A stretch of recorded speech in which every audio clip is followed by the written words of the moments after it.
ናሻጋት ሁላችንም በደም መድረሻችን ጫፍ እስከ ጫፍ እንዲሰማ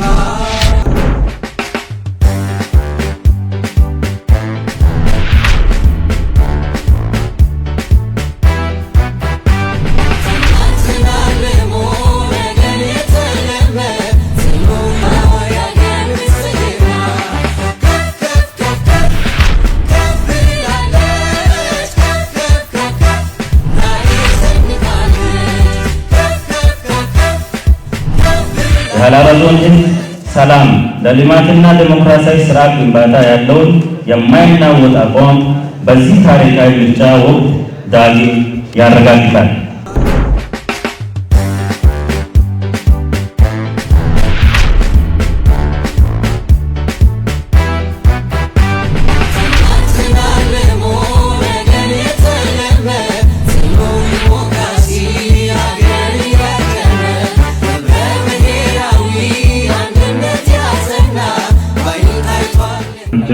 ዲሞክራሲያዊ ነፃ ግልጽ እና ፍትሃዊ ሰላማዊ ምርጫ እንዲካሄድ በማድረግ እየታሰበ ነው።